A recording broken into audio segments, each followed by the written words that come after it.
बच्चों next topic शुरू करने वाले हम, जो कि है वेक्टर एडिशन। ठीक है, तो अभी तक हमने वेक्टर्स के टाइप के बारे में पढ़ा, अब हम पढ़ेंगे वेक्टर्स को ऐड किस तरह से करते हैं। ठीक है, तो जिस तरह से मैंने वेक्टर की रिप्रेजेंटेशन पढ़ी थी, वेक्टर को हम दो तरह से रिप्रेजेंट कर सकते हैं, पिक्टोरियल और बाय मैथमेटिकल्स। ठीक है, तो उसी तरह से हम वेक्टर की एडिशन करेंगे बाय, एक तो पिक्टोरियल से कर सकते हैं, दूसरा बाय मैथमेटिकल रूल्स के साथ करेंगे। ठीक है, तो चल देखो पिक्टोरियल एडिशन ऑफ वेक्टर किस तरह से होगी। ठीक है, जैसे कि हमें क्या करना है, दो वेक्टर्स को ऐड करना है, ए वेक्टर है और बी वेक्टर है। ठीक है, तो हमें क्या करना है, अब बी जो है वो किसी एंगल थीटा बना रहा है, किसके साथ, पॉजिटिव एक्स एक्सिस के साथ, और ए जो है वो along the x axis, positive x axis है। अब इन दोनों को हमें ऐड करना है, तो इन दोनों को ऐड करने के लिए हम सिंपली क्या करेंगे, वेक्टर्स को एक के आगे दूसरे को लगा देंगे। जिस तरह से कि ए वेक्टर है, इसके आगे मैंने क्या करा, बी वेक्टर को ऐड कर दिया। क्लियर है, तो ये जो सी वेक्टर होगा, third vector in the direction opposite to the order of this. Clear है, जिसका जो डायरेक्शन होगी वो कैसी होगी, इस ऑर्डर के अपोजिट होगी। वो क्या देगा हमें, उनका एडिशन देगा। तो जो सी वेक्टर होगा वो किसके इक्वल हो जाएगा, ए वेक्टर प्लस बी वेक्टर के इक्वल हो जाएगा। क्लियर है, अब जो सी है, जो ये लेंथ है एरो की, ये हमें बता देगी कि इन दोनों की एडिशन कितनी होगी। क्लियर है, अब अगर मुझे सी को रिप्रेजेंट करना है तो मैं सी को किस तरह से रिप्रेजेंट कर सकता हूं। देखो, अगर मुझे सी वेक्टर को रिप्रेजेंट करना है तो सी एंगल अल्फा, जो पॉजिटिव एक्स एक्सिस के साथ यहाँ पे एंगल बना रहा है, कितना, अल्फा।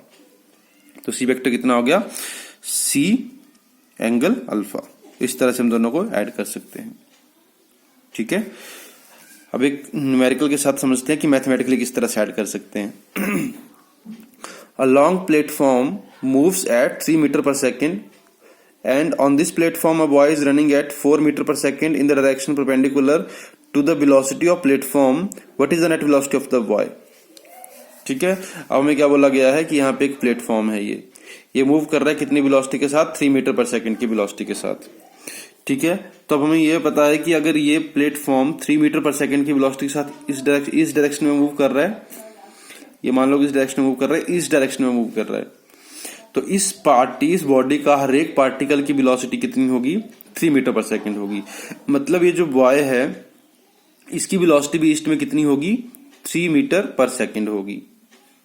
क्लियर है, इस बॉय की डायरेक्शन वेलोसिटी भी कितनी होगी ईस्ट में, 3 मीटर पर सेकंड होगी। ठीक है, और ये कहां मूव कर रहा है, सपोज साउथ में मूव कर रहा है, ये परपेंडिकुलर डायरेक्शन में मूव कर रहा है, साउथ डायरेक्शन में। इसकी वेलोसिटी कितनी दे रखी है हमें, 4 मीटर पर सेकंड दे रखी है। तो नेट वेलोसिटी क्या हो जाएगी, बीबी प्लस बीपी। देखो, velocity of this B and velocity of this P. Clear है, तो देखो अब हमने क्या बोला था कि जब भी हम एडिशन करेंगे तो क्या करना है, हमें एक वेक्टर के आगे दूसरे वेक्टर को ऐड कर देना है। तो इस बॉय की वेलोसिटी देखो 4 मीटर पर सेकंड, और सेकंड जो प्लेटफॉर्म की वेलोसिटी है वो कितनी है, 3 मीटर पर सेकंड। तो ये वेलोसिटी आ गई कितनी, बी इसकी आपके पास प्लेटफॉर्म की, और एक इसकी वेलोसिटी आई है, वाई की वेलोसिटी आई है। जो इन दोनों का एडिशन देगा, जो इन दोनों ये वाला वेक्टर है, वो क्या है, नेट वेलोसिटी है किसकी, वाई की। क्लियर है, जो ये रिजल्टेंट दिखा रहा है यहाँ पे, ये वाले एरो, ये क्या दिखा रहा है हमें, नेट वेलोसिटी बताएगा किसकी, बी की।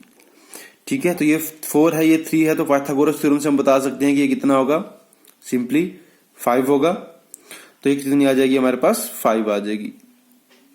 क्लियर है, मतलब वाई की वेलोसिटी कितनी है, 5 मीटर पर सेकंड है।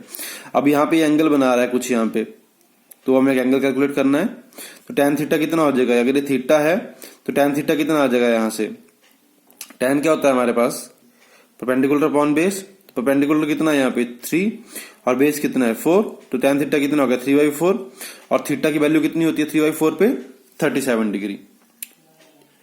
ठीक है, tan 3/4 कितना होता है, 37 डिग्री। मतलब ये कितना आ गया, 37 डिग्री, ये कितना बचा, 53 डिग्री। अब मैंने क्या बोला था कि जब भी हम एंगल मेजर करते हैं तो कहां से मेजर करते हैं, पॉजिटिव एक्स एक्सिस से, और ये एंगल कहां से हो रहा है, यहां से मेजर हो रहा है।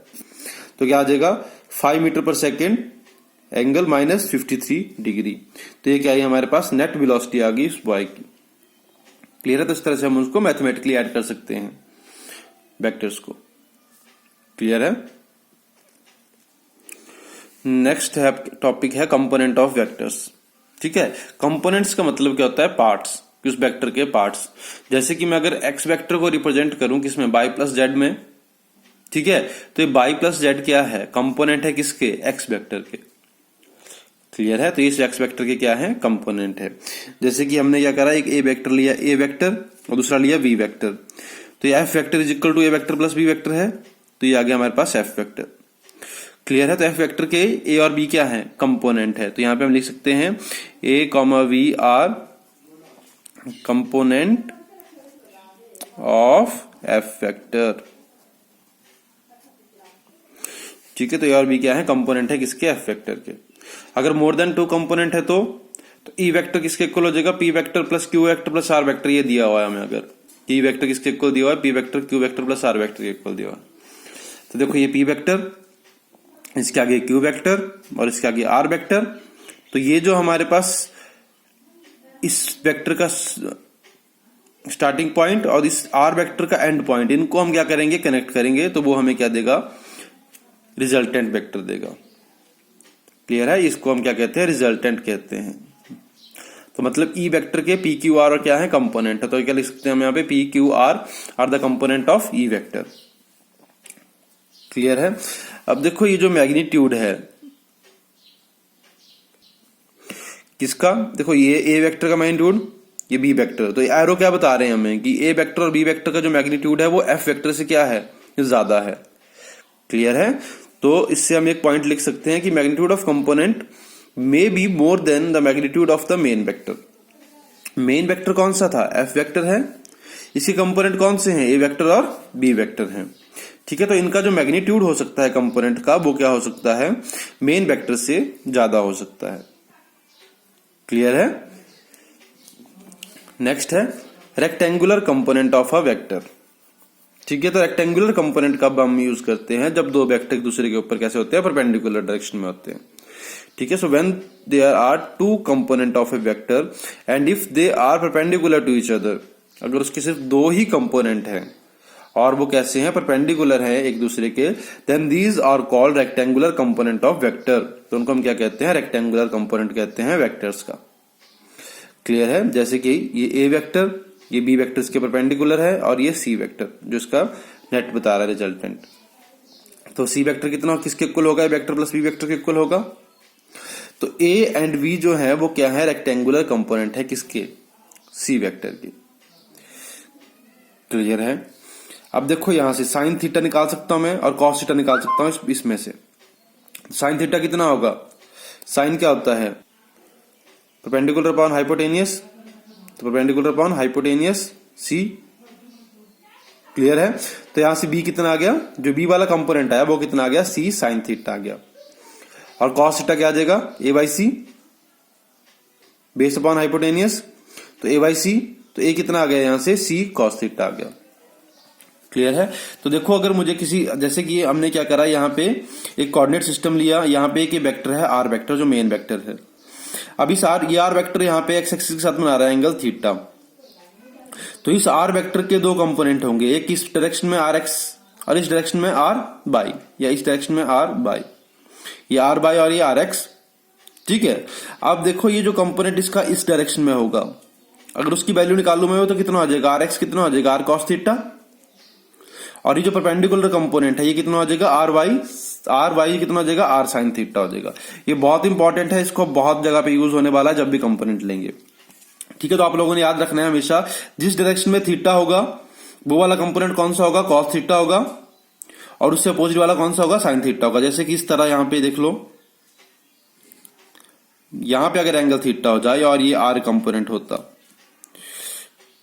ठीक है, तो ये वाला जो कंपोनेंट होगा इसका आर बाय में, वो कितना हो जाएगा, आर कॉस थीटा, और इधर क्या हो जाएगा, आर साइन थीटा। इसका जब प्रोजेक्टाइल मोशन शुरू करेंगे हम, तो वहां पे हम डायरेक्ट लिखा करेंगे साइड में ये sine theta cos theta, sine theta cos theta. तो वहां पे हम क्या कर रहे हैं, कुछ नहीं कर रहे हैं, सिर्फ हम क्या कर रहे हैं कि जो वेक्टर हैं उनके कंपोनेंट को रिजॉल्व कर रहे हैं। क्लियर है, तो हमने बैंक कंपोनेंट को क्या करा, 2 में रिजॉल्व कर दिया, साइन थीटा और कॉस थीटा में। जब भी कोई वेक्टर कोई एंगल बना रहा होगा तो रिजॉल्व हो जाएगा 2 वेक्टर्स में। क्लियर है।